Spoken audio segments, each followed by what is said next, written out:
කාරුණික පින්වතුනි, අපි ආරම්භ කරපු මේ දවස් 49 භාවනා වැඩසටහනේ අද දෙවෙනි දවසයි.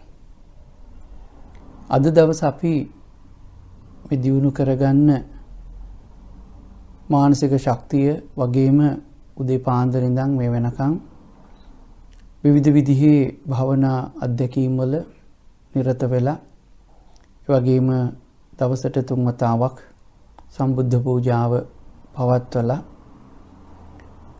ඒ අතර කාලය තුල සක්මන් භාවනාව වගේම පර්යංක භාවනාව වඩලා මුළු දවසම දස අකුසලයෙන් මිදිලා දස කුසල ධර්මයන්හි නිරත වෙලා ලොකු ආධ්‍යාත්මික ශක්තියක් අපි ඇති කරගන්නවා. අද අපි බලාපොරොත්තු වෙන්නේ ඒ ශක්තිය අපේ ඉපදීමෙන් පස්සේ දෙවෙනි අවුරුද්දේ අපි ආරක්ෂා කරපු අපේ දෙමව්පියන් ආච්චිල සීයල නැන්දල මාමල සෞඛ්‍ය සේවිකාවෝ වේද මහත්තයා දොස්තර මහත්තයා මේ කවුරු හරි අපි ඒ කාලේ ආදරෙන් සෙනෙහසින් බලාගත්තා නම් අපි බලා ගන්න අපේ අම්මට උදව් කරා නම් තාත්තට උදව් කරා නම් අපි කෙරේ ආදරෙන් සෙනෙහසින් අපේ හුරතල් බලලා අපේ හිනාව බලලා සතුටු වුණා නම් ඒ හැම කෙනෙකුටම අපි අපේ අද දවසේ රැස් කරගන්න මේ ආධ්‍යාත්මික ශක්තිය ආශිර්වාදයක්ම වේවා කියලා ප්‍රාර්ථනා කරනවා. එහෙමනම් අපි අදත් ඊයේ වගේම ඔබ පහසු ඉරියව්වකින් අසුන්ගෙන හෝ පර්යංකයෙන් ඉඳගෙන මුලින්ම බුදුරජාණන් වහන්සේට අපේ নমස්කාරය පුද කරලා මේ භාවනාව ගිහි ඇත්තන් සඳහා වූ මේ කොටස ආරම්භ කරමු. දැන් හැම කෙනෙක්ම දොහොත් මුදුන් දී මේ මාගේ අමාමෑණී බුදුරජාණන් වහන්සේට මම নমස්කාර කරමි. මාගේ নমස්කාරය වේවා කියලා හිතාගෙන බුදුරජාණන් වහන්සේට මෙසේ අපි নমස්කාර කරමු. සම්මා සම්බුදුරජාණන් වහන්සේට මම নমස්කාර කරමි. මාගේ নমස්කාරය වේවා. නවලෝකෝත්‍ර ශ්‍රී සද්ධර්ම රත්නයට මම নমස්කාර කරමි. මාගේ নমස්කාරය වේවා. අෂ්ටාර්ය පුද්ගල මහා සංඝ රත්නයට මම নমස්කාර කරමි. මාගේ নমස්කාරය වේවා. අෂ්ටාර්ය පුද්ගල මහා සංඝ රත්නයට මම নমස්කාර කරමි. මාගේ নমස්කාරය වේවා. සම්මා සම්බුදුරජාණන් වහන්සේට මම নমස්කාර කරමි. මාගේ নমස්කාරය වේවා. ශ්‍රී සද්ධර්ම රත්නයට මම নমස්කාර කරමි. මාගේ নমස්කාරය වේවා. නවලෝකෝත්‍ර ශ්‍රී සද්ධර්ම රත්නයට මම নমස්කාර කරමි. මාගේ নমස්කාරය වේවා. අෂ්ටාර්ය පුද්ගල මහා සංඝ රත්නයට මම নমස්කාර කරමි. මාගේ নমස්කාරය වේවා. මාගේ මේ භාවනාව නිවන් පිණිසම වේවා. නිවන් පිණිසම වේවා. නිවන් පිණිසම වේවා. මාගේ සිත සමාධිගත වේවා සමාධිගත වේවා සමාධිගත වේවා.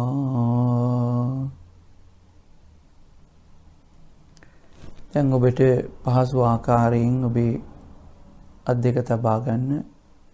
දෙදන මස හෝ ඔබේ උකුල මත. දැන් මුළු ශරීරයටම හිත යොමු කරන්න. මේ මොහොතේ මගේ ශරීරේ මට දැනෙන්නේ මොනවද? සීතල, උණුසුම, කැක්කුම, වේදනාවන් එක එක තැන්වලට එක එක් ආකාරයේ හැඟීම් දැනීම් ඔබට ඇති වෙන්න පුළුවන්. සමහරවිට ඔබ මුලින්ම ඔබේ ශරීරය මේ මොහොතේ බාහිර වස්තුන් එක්ක ස්පර්ශ වෙන ආකාරය දැක්කොත් ඒ පහසුවෙන් දකින්න පුළුවන්. දැන් ඔබේ දෙපතුල පොළොවේ ස්පර්ශ වෙනවා නම්, පද්‍ය පර්යංකයෙන් ඉන්නවා නම් කොහෙද ඔබේ දෙපතුල් ස්පර්ශ වෙන්නේ? කොයි කොටසද පොළවත් එක්ක ස්පර්ශ වෙන්නේ? කොයි කොටසටද ඔබේ ශරීරයේ ඔබේ කකුල් දෙක එක්ක ස්පර්ශ වෙන්නේ? ඔබ අසුන්ගෙන ඉන්නවා නම් ඔබට කුමක්ද එතන? හිර බවක්ද, තද ගතියක්ද? කොහොමද ඔබට මේ මොහොතේ ඔබේ ඒ ආසනයත් එක්ක ඔබේ ශරීරයේ තියෙන සබඳකම දැනෙන්නේ? ඔබේ පිටකොන්ද යමකට හේතු වෙලා තියෙන්නත් පුළුවන්, ඍජුව තියෙන්නත් පුළුවන්. එම් හොඳටම ඍජුව තියෙනවා නම් බලන්න පිටකොන්ද කැක්කුමක්, වේදනාවක්, සියුම් හරි වේදනාවක් කැක්කුමක් එනවාද කියලා. උරහිස් වල හිර ගතියක්, තද ගතියක් දැනෙනවද කියලා බලන්න. උරහිස් සැහැල්ලුවෙන් තබා ගන්න. බෙල්ලත් සැහැල්ලුවෙන් හිසත් කෙලින් තියාගත්තාම ඔබ මේ මොහොතේ ඔබේ ශරීරයේ සිදුවෙන දේ දකිනවා. දැන් මගේ ශරීරයේ ස්වභාවය මෙහෙමයි. හුඟක් වෙලාවට දවස කාර්ය බහුල වෙනකොට ඔබට ඔබේ ශරීරයට හිත යොමු කරන්න වෙන්නේ නැහැ. සම්පූර්ණව ඔබ බාහිර දේවල් එක්ක සම්බන්ධ වෙනවා මිසක් ඔබේම ශරීරයට හිත යොමු කරන්න ලැබෙන අවස්ථාව අඩුයි. මොකද සිත බාහිර වස්තුන් එක්කමයි යොමු වෙලා තියෙන්නේ. දැන් ඔබට අවස්ථාවක් එනවා ඔබේ ශාරීරික ස්වභාවය පිළිබඳව, ඒට දැනෙන හැඟෙන දේවල් පිළිබඳව සතිමත් වෙන්න.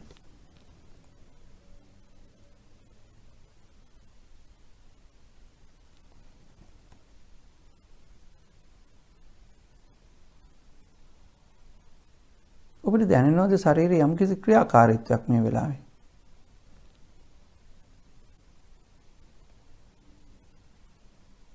ශරීරයේ අභ්‍යන්තර ක්‍රියාකාරීත්වය. ඔබට ඔබේ හෘදය ස්පන්දනය දැනෙන්න පුළුවන්. උදරයේ පිම්බීම හැකිලිම දැනෙන්න පුළුවන්. ඔබේ උදරයේ පිම්බීම හැකිලෙනකොට ඔබට තවත් හොඳට එතෙන්ට හිත යොමු කරොත් ඒ සිදුවෙන්නේ කුමක් නිසාද කියන එකත් ඔබට දැනෙනවා. හොඳට බලන්න. මගේ උදරයේ පිම්බීම හැකිලීමත් එක්ක සම්බන්ධ වූ තව ක්‍රියාකාරකමක් මේ ශරීරයේ දැන් මේ මොහොතේ සිද්ධ වෙනවා. මොකක්ද ඒ?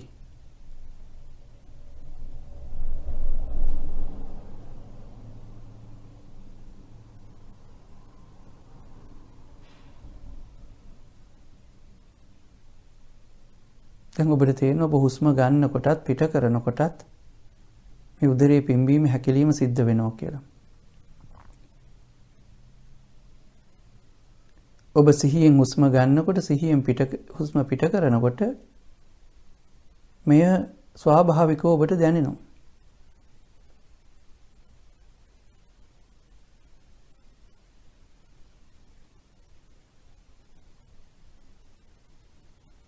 දැන් එහෙම ටික වෙලාවක් ඔබේ හුස්ම ඉහළ පහළ ගැනීමත් එක්ක ස්වාභාවිකව ශරීර අභ්‍යන්තරයේ සිදුවන ක්‍රියාකාරකමට ඔබේ හිත යොමු කරනකොට අර විසිරීලා තියෙන සිතුවිලි එක්තැනකට අරගන්න පුළුවන් වෙනවා. ඒතර ඔබේ හිත දැන් තියෙන ඔබේ හුස්මත් එක්කත් ඒට සමගාමීව සිදුවෙන යම් යම් ශාරීරික චලනයන් කෙරෙහිත් බලන්න ඒක දිහා බලන් ඉන්නකොට හිත හුඟක් එක්තැන් වෙන හැටි.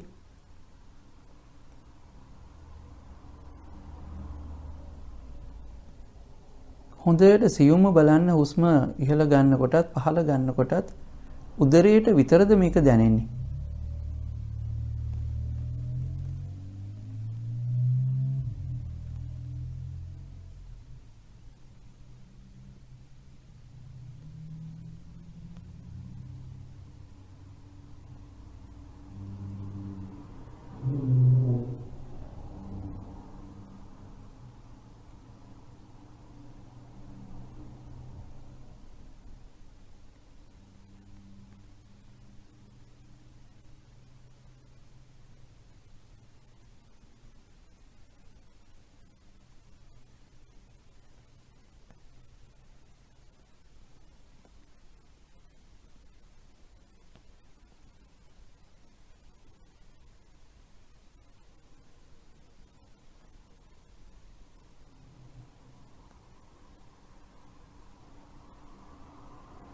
සමහරට ඔබේ හිත විසිරෙන්න පුළුවන්. එතකොට නැවතත් හුස්මටම හිත ගන්න. හිත කොහෙද ගියේ ඒක දැකලා මෙතෙන්ට මගේ හිත ගියා කියලා දැනගෙන නැවතත් හුස්මට හිත ගන්න. දැන් ඔබ සතිමත්ව හුස්ම ගන්නවා, සතිමත්ව හුස්ම පිට කරනවා. සිහියෙන් යුතුව හුස්ම ගන්නවා, සිහියෙන් යුතුව හුස්ම පිට කරනවා.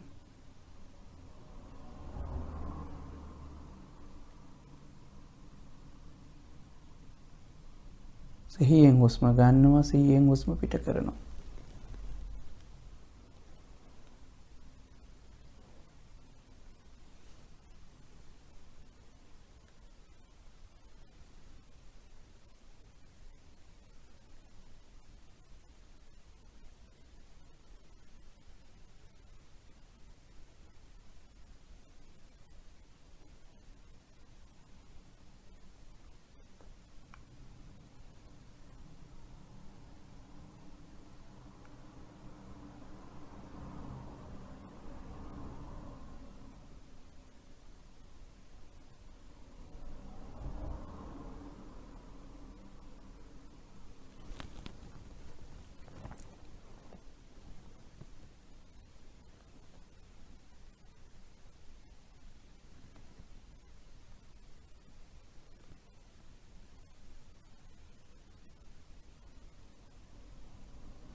සිහියෙන් හුස්ම ගන්නවා, සිහියෙන් හුස්ම පිට කරනවා. ඕනකමින් හිතලා එහෙම නැත්නම් ලොකු උත්සාහයක් අරගෙන තමන් කරනව නෙමෙයි. ස්වභාවයෙන් වෙන දේ දිහා ඔබ බලන් ඉන්නවා. මේ මොහොතේ ස්වභාවයෙන් ඔබේ හුස්ම ඉහළ පහළ වෙන ආකාරය ඔබ සතිමත්ව බලන් ඉන්නවා.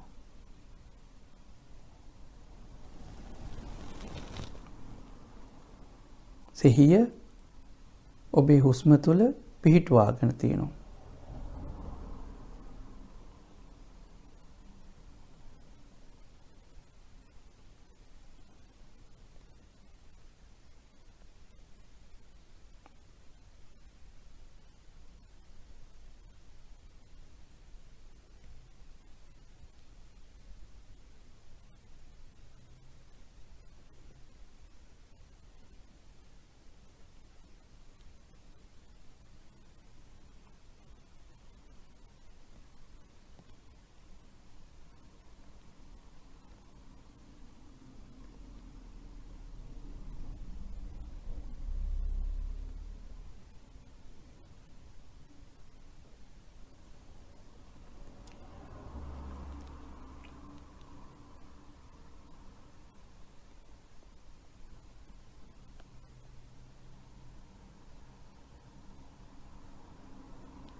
ඔබ මෙහෙම හුස්ම ගන්නකොට ඔබේ ශරීරය ගැන හිතනවා.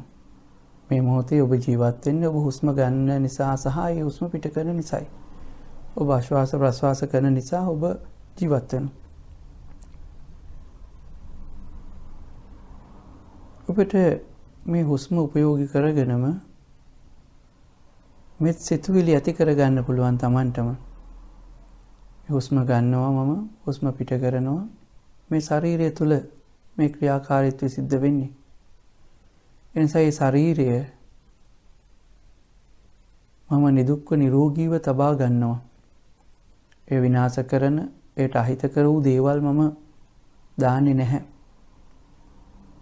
ඔබ ඔබේ ශරීරයට මෛත්‍රී කරනවා කියලා කියන්නේ ඔබේ ශරීර අවයව විනාශ කරන, ශරීරයට අහිතකර වූ දේවල් වලින් ඈත් වෙන එකයි. ඔබ ඔබට මෛත්‍රී කරන කෙනෙක් නම් ඔබ මුලින්ම කරන්නේ ඔබේ ශරීරයේ නිරෝගීකම පවත්වා ගන්න අවශ්‍ය කරන දේවල් ශරීරයට ඇතුල් කරනවා. නිරෝගීකම නැති කරන දේවල් ඔබේ ශරීරයෙන් ඔබ ඈත් කරන, ඔබේ ශරීරය තුළට ඔබ ඒව එකතු කරන්නේ නැහැ.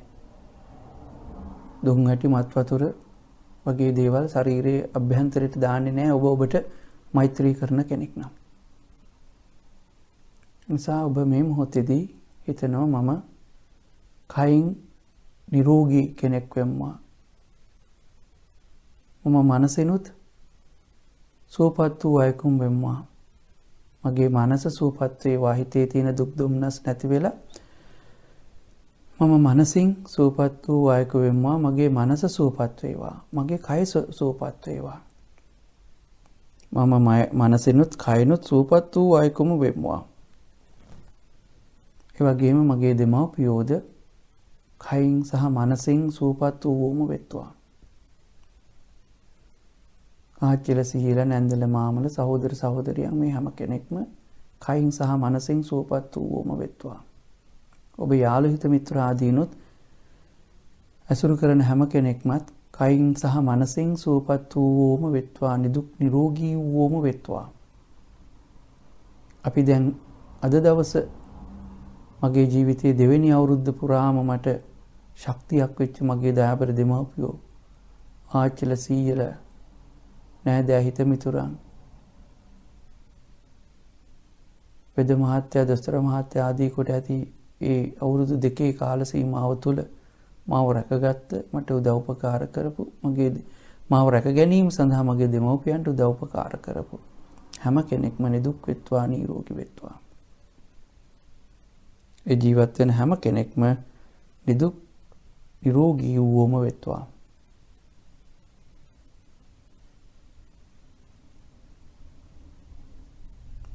මට හිටගන්න ඇවිදින්න ඒ උදව් කරපු හැම කෙනෙක්ම නිදුක් නිරෝගී අයම වෙත්වා.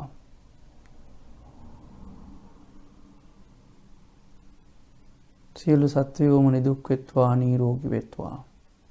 සියලු සත්වයෝම නිදුක් වෙත්වා නිරෝගී වෙත්වා.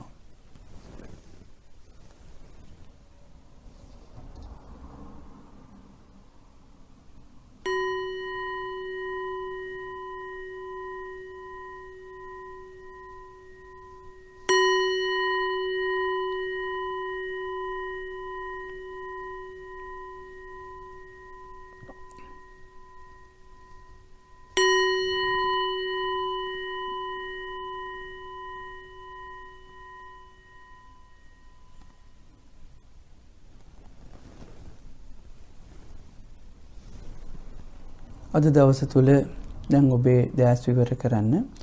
අද දවස පුරාම සිදු කරගත්තා වූ සියලුම කුසල ශක්තිය දෙවියෝ අනුමෝදන් වෙත්වා. අල්පේ ශාක්‍ය මහේ ශාක්‍ය මහානුභාව සම්පන්න දෙවිවරු පින් අනුමෝදන් වෙත්වා. ඒ වගේම මාව දැනටමත් ආරක්ෂා කරන අවුරුදු දෙකේ කාලය තුලදී මාව ආරක්ෂා කරපු සම්‍යක් දෘෂ්ටික බලවේග හැම කෙනෙක්ම මේ පින් අනුමෝදන් වෙත්වා.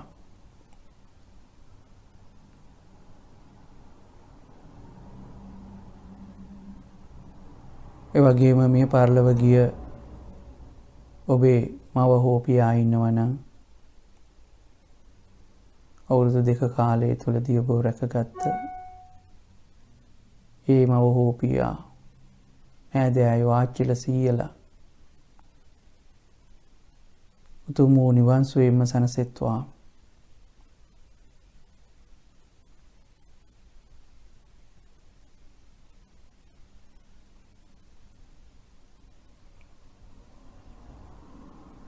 ආකාසට්ටා ච බුම්මට්ටා දේවා නාග මහිද්దికා පුඤ්ඤන්තං අනුමෝදිත्वा චිරං රක්ඛන්තු ලෝක සාසනං චිරං රක්ඛන්තු දේශනං චිරං රක්ඛන්තු මං පරන්ති. ඉදම්මේ ඥාතිනං හෝතු සුඛිතා හොන්තු ඥාතයෝ ඉදම්මේ ඥාතිනං හෝතු සුඛිතා හොන්තු ඥාතයෝ ඉදම්මේ ඥාතිනං හෝතු සුඛිතා හොන්තු ඥාතයෝ. හොඳයි, දැන් මේ සත්‍යක්‍රියාව සියලු බුදුරජාණන් වහන්සේලාගේ විනාශ කරන්න බැරි කාරණා 4ක් කෙරෙහි අපි සත්‍යක්‍රියා කරනවා. ඒ සත්‍යක්‍රියා බලය ඔබේ ජීවිතවලට ආශිර්වාදයක් වේවා. මාරාදීන්ගෙන් සිදුවන්නා වූ අනතුරු කරදර වලින් ඔබ ආරක්ෂා වේවා. ඔබටත් ඔබේ පවුලේ හැම කෙනෙකුටමත් හැම යහපතම උදා වේවා. බුද්ධානං ජීවිතස්ස නසක්කා කේනචි අන්තරායෝ කාතුං බුද්ධානං චබ්බන්න රංසීනං නසක්කා කේනචි අන්තරායෝ කාතුං බුද්ධානං ද්වත්තිංස මහා පුරිස ලක්ඛනානං නසක්කා කේනචි අන්තරායෝ කාතුං බුද්ධානං අභිහට චතුන්නම් පච්චයානං නසක්කා කේනචි අන්තරායෝ කාතුං ඉමේ සංචතුන්නම් අච්චරියානං නසක්කා කේනචි අන්තරායෝ කාතුං ඒතේන සච්ච වජ්ජේන අන්තරායෝ අසේසතෝ මාරාදයෝ විනස්සන්තු යය සිද්ධී භවන්තු තේ. ඔබ හැම කෙනෙකුටම මේ භාවනාමය පුණ්‍යක්‍රියාව උතුම් වූ චතුරාර්ය සත්‍ය අවබෝධය සඳහාම උපකාරවත් වේවා. සාදු සාදු සාදු.